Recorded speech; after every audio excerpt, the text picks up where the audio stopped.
안녕하십니까. 생생투데이 사람과 세상입니다.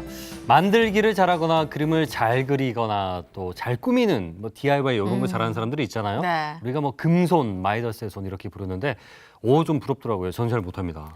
저도요. 저도 네. 이과생이다 보니까 그런지 미술과는 조금 거리가 있습니다. 그래요? 그래서 제가 좀 잘 못 꾸미나 봐요. 아니 괜찮아요. 왜 갑자기 자책하고 그러세요?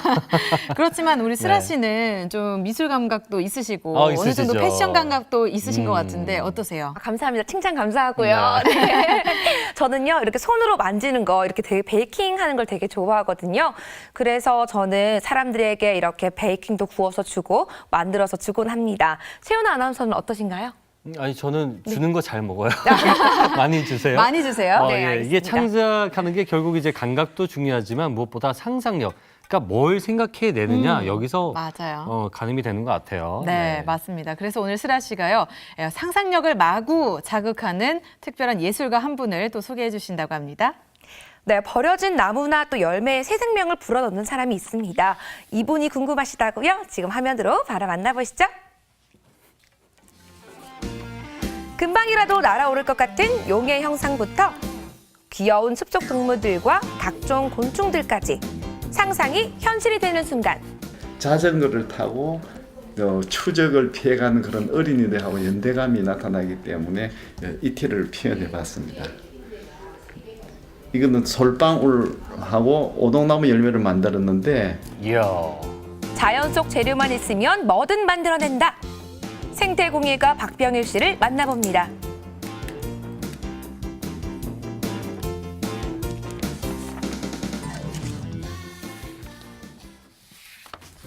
부산의 한 주택가에 있는 작은 산. 이곳에서 오늘의 주인공 박병일 씨를 만날 수 있었는데요. 숲속 곳곳을 다니며 무언가를 열심히 찾고 있는 박병일 씨. 이 나무가 히말라야 시다예요. 나무 하루도 허투루 보지 않는데요. 대체 이곳에서 뭘 하고 있는 걸까요? 요 밑에 많이 떨어져가 있어요. 여기는 전부 다 있는 것 같은데 여기 많아요. 자, 여기 좋은 게 있네요. 여기 보면은 히말라야 시다의 열매입니다. 열매 꼭지인데 요 부분에서 이걸 가지고 재밌는 걸 만들 수가 있어요. 떨어진 열매를 이용해 재미난 작품을 만들 수 있다는데요. 이 부분을 요래 넣고 다음에 작은 날개가 밑으로 들어가게 되죠. 요래 들어가서 나비가 만들어질 거예요. 오, 약간 나비 날개 같네요. 여기 보면은 여기에 이게 도둑놈이라고 하는 거예요. 옷에 붙으면 안 떨어져요. 휘어져 있고 마디 같이 있는 게 더듬이 모양 같이 보이죠. 그래서 이걸 이용해서 산에서 흔히 볼 수 있는 나뭇가지와 열매를 이용해 각종 생명체를 만들어내는 박병일 씨. 잠깐의 손재주로 나비가 탄생됐는데요. 자, 나비 같이 보입니까? 오, 그럴싸한데요. 오, 그러네요. 오, 진짜 나비 같아요. 커다란 날개부터 나비가 더듬이까지 훌훌 정말 날아가는 비슷하죠? 모습이 나오죠. 예, 여기 살아있는 모습이 바로 생태 공예입니다. 이걸 표현을 어떻게 하냐에 따라서 정말 살아있는 것처럼 보이는 그런 느낌을 나타낼 수가 있습니다. 땅에 떨어져 더 이상 쓸모가 없어질 것들에 새 생명을 불어넣는 생태의 공예가 박병일 씨. 그의 발길이 닿는 곳엔 언제나 멋진 재료들이 있는데요. 요거는 목련꽃. 겨울 트롯입니다. 겨울 트롯인데 꽃이 필 때 떨어져서 조금 늦었지만 이렇게 깨끗한 게 주술 수 있게 다행이네요. 오, 이건 또 어디에 쓰실 거죠? 말꼬리, 소꼬리 이런 것도 표현이 되는데 부흥의 눈썹도 되고요.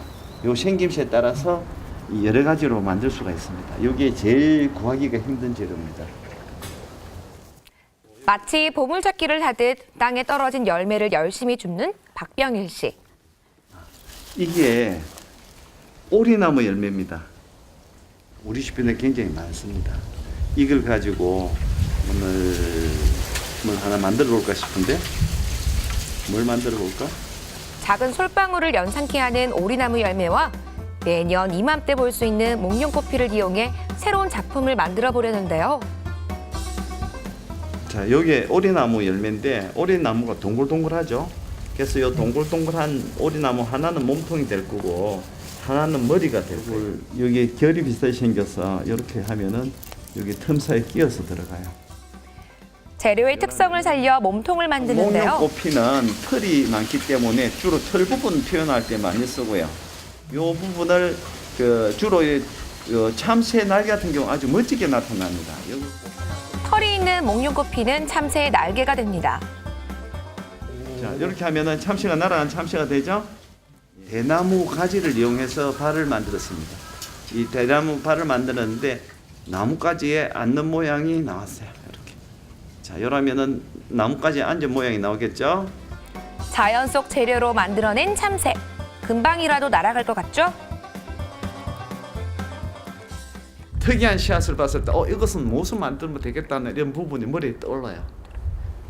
그래서 그걸 가지고 많은 시도를 해봅니다.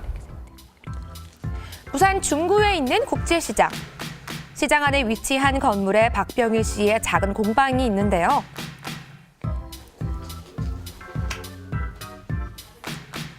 공방 안을 가득 채우고 있는 다양한 작품들. 약 140여 종이 넘는 작품들은 박병일 씨의 아이디어가 담긴 창작물인데요. 종류가 정말 다양하네요. 짧게는 10분에서 길게는 수시간에 걸쳐 탄생되는 작품들. 정말 멋지죠? 제일 심혈을 기울여서 만드는 게 12시간, 제가 만들 때 12시간 걸린 겁니다. 이거는 용인데 재료가 10가지 정도가 들어가고 가장 많이 들어간 게 바로 솔방울입니다. 솔방울을 하나하나 솔방울 날개를 들어서 비늘로 사용했습니다. 그래서 이 솔방울을 보시면은 비슷한 모양이 나타나죠? 싱크로율 100%를 자랑하는 용의 형상. 솔방울과 대나무, 탱자나무 등 사용한 재료만 10가지에 달하는데요. 발톱 하나까지 정말 섬세하게 이렇게 표현을 하셨네요. 이제 요거는 테마로 만들어낸 거예요. 테마인데 우리가 잘 아는 두 가지의 테마입니다.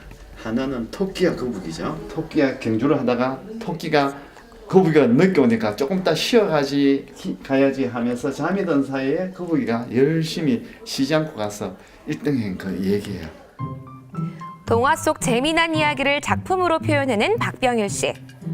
공방을 찾은 아이들은 박병일 씨의 작품을 통해 상상력을 키운다는데요. 초등학교 때 내가 가장 많이 발달한다 하고 상상력이나 사고력이 높고 창의력이 형성이 된다 그러거든요. 그 시기에 애들이 이걸 봤을 때는 무한한 상상력과 창의력이 개발될 수 있는 거예요. 생태 공예를 하기 전 그저 평범한 회사원이었던 박병일 씨. 평소 숲에 대해 관심이 많던 그는 은퇴 후 아이들을 상대로 숲 해설가로 활동했는데요. 이후 자연에 대한 사랑이 깊어져 생태 공예를 시작하게 됐다고 합니다. 이번엔 산에서 주워온 재료를 꺼낼 차례. 자, 그러면은 이 산에서 주워왔던 그 열매로 제가 멋진 작품을 하나 만들어 보겠습니다. 이게 계속해서 나오네요. 오전에 채취한 각종 열매들. 과연 어떤 작품이 만들어질까요? 이게 날개가 되는 거예요. 날개를 하는데 솔방울 하나하나를 뜯어 풀로 잘 연결해주기만 하면 동물의 근사한 날개가 된다는데요. 어떤 모양이 될지 궁금합니다. 이 독수리 날개는 매 종류와 다른 새하고 틀리 끝부분이 이렇게 갈라져 있습니다. 하늘에서 다닐 때 보면 끝부분이 갈라져 있으면 독수리라고 보시면 됩니다. 동물들의 특징을 반영해 작품마다 개성을 살리는데요. 몸통을 표현할 때도 각기 다른 재료를 이용해 새들은 재미를 앉아있을 더합니다. 때 다리를 보통 안으로 모으게 되지만은 이거는 비상할 때 다리에 힘을 주고 박차오르기 위해서는 다리가 벌려진 상태로 해야 됩니다. 뛰어난 관찰력으로 동물들의 움직임까지 섬세하게 표현해내는 박병일 씨. 오, 저렇게까지 만들려면 눈썰미도 중요하죠. 그러니까요. 풀을 이용해 단단히 고정해주기만 하면 멋진 독수리가 완성됩니다.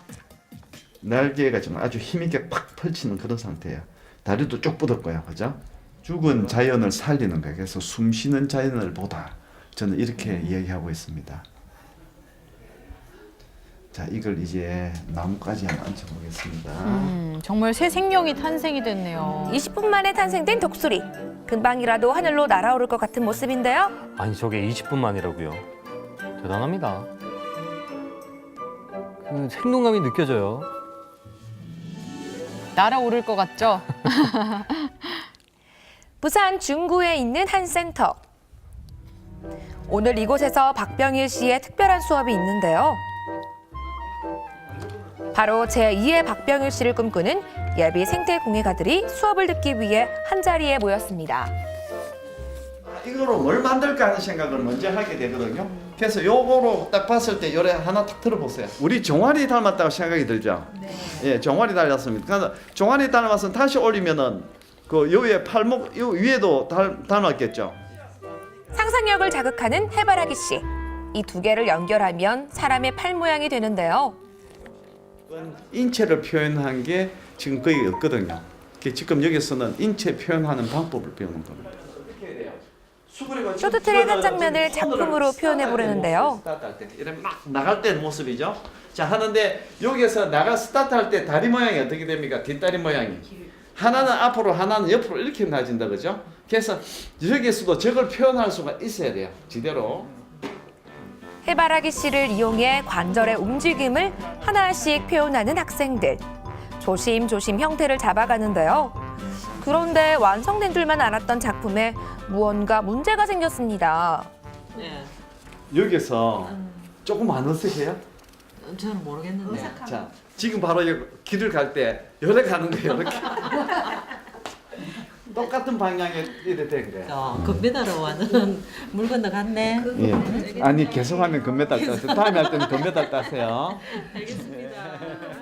쓸모없는 열매가 뭐 곤충도 되고 동물도 되고 하니까 너무 보람되고 좋은 것 같아요. 애들한테 말을 할 때도. 이렇게 수업을 들은 학생들은 재료의 특성을 이해하게 되고 자연과 더 가까워지는 기회를 갖게 되는데요. 저렇게 만들다 보면 집중력이 자연스럽게 생길 것 같습니다. 앞으로는 열심히 해가지고 자격증을 따가지고 제가 중학교 자율학습에 나가서 강사도 할 계획을 가지고 있습니다. 열심히 하고 있습니다. 박병일 씨를 만나기 위해 찾아간 곳. 오늘은 이웃 공방에서 특별한 작품을 만든다는데요.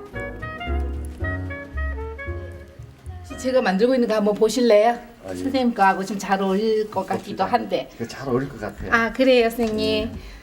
한번 보세요. 저도 그 차나도 혹시 이렇게 깔아가지고 보면 혹시 뭐 바다 같아요? 연못 같아요 선생님? 아, 예, 지금 요게 물속 같은 느낌이 나거든요. 아, 그래요? 그래서 여기서 좀 물속도 표현을 하려고 그래서 아, 그러셨어요? 저희가 물속에도 한 2가지 정도가 들어가요. 박병일 씨가 만든 작품과의 콜라보.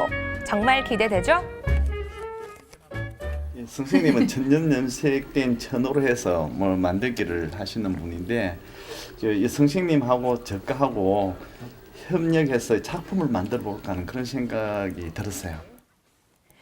손바늘질로 만든 연잎들을 연못을 표현한 천 위에 올려보는데요. 요 녀석은 네. 사제예요.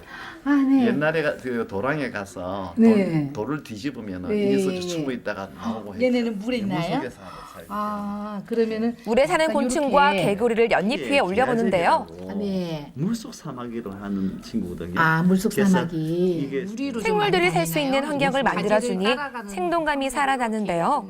나도 괜찮을 것 같은데요. 봄을 알리는 개구리와 연잎의 만남. 정말 특별하죠? 제가 만든 작품 위에다가 이렇게 놓고 보니까 정말 그 자연 하나 한 면을 축소한 면을 보는 것 같아요. 멀리 나가지 않아도 이 소중한 그 생태계를 접할 수 있는 것 같아요. 굉장히 기분이 좀 새롭습니다, 선생님 덕분에. 드디어 완성된 작품. 연못 속 작은 세상이 아기자기하게 표현됐는데요. 이야, 이게 배경까지 있으니까 더 완벽하게 보이네요.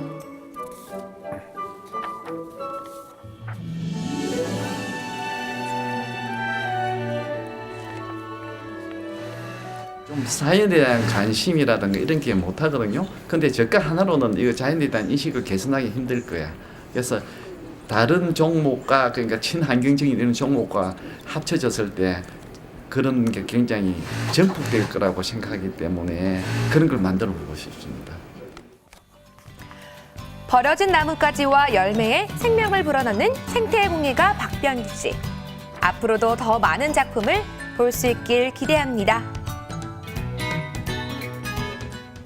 네, 오늘 생태공예가 박병일 씨 만나고 왔는데요. 두 분 어떻게 보셨나요? 예, 저렇게 섬세하시네요. 요즘 아이들이 사실 자연과 접할 기회가 많이 없습니다. 도심 안에는 점점 더 줄어들고 있고요. 근데 생태 공예를 이용하면 뭐 멀리 가지 않아도 도심 맞아요. 안에서 자연을 네. 느낄 수가 있을 것 같아요. 맞습니다. 네. 그리고 꼭 뭐 미술이나 예술을 잘 해야만 하는 건 아닌 것 그런 건 같아요. 아닌 것 관심을 같아요. 갖고 네. 스스로 하다 보면 또 공부도 되고 재미있게 할 수 있을 것 그쵸. 같습니다. 네. 네. 맞습니다. 박병일 씨는요, 여러 학교와 기관들을 다니면서 어린 아이들과 어르신들에게 이렇게 생태 공예를 많이 알리고 있는데요.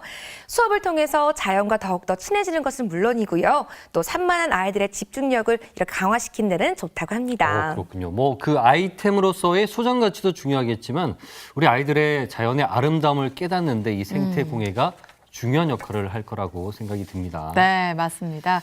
오늘 저희가 준비한 소식은 여기까지입니다. 저희는 내일 더 알찬 소식 들고 찾아뵙겠습니다. 고맙습니다.